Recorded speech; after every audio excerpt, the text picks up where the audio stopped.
ওটা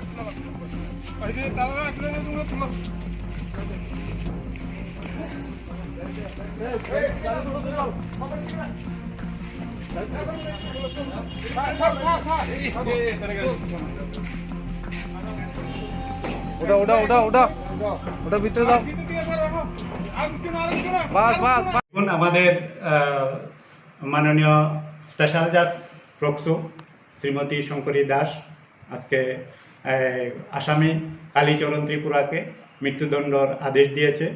ঘটনা হলো 22/2/2021 সালে একটা আমাদের তেলিয়ামুড়া থানা এলাকার দুষ্কৃতে একটা মেয়ে মানে হারিয়ে গিয়েছিল। হারিয়ে যাওয়ার পরে তাকে ঘটনা যেদিন হারিয়ে গিয়েছিল তার 6 দিন পরে পাওয়া গেছে। মানে তাকে মৃত অবস্থায় পাওয়া গেছে। তার ডেড বডি ঘটনার 6 দিন পরে রিকভারি হয়েছে। রিকভারি হওয়ার পর আসামি পরবর্তীতে ধরা পড়েছে কালীচরণ ত্রিপুরার বিরুদ্ধে এই কেস মানে সম্পূর্ণভাবে প্রমাণিত হয়েছে।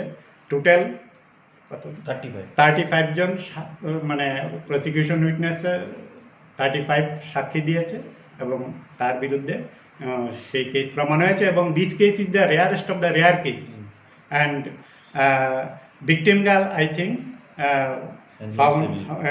found very much justice from our ends, and I hope this case was SI Bwtharnani now is Inspector of Police of PPS.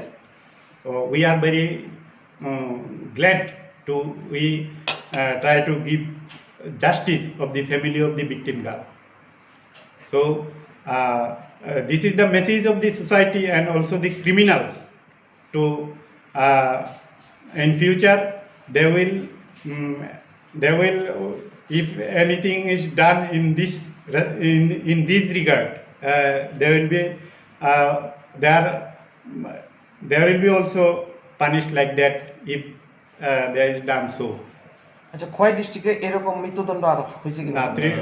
আমাদের জানা মতে আমরা যতটুকু জানি প্রথম খোয়াই ডিস্ট্রিক্টেই প্রথম এই ধরনের মৃত্যুদণ্ড হয়েছে। সেটা কবে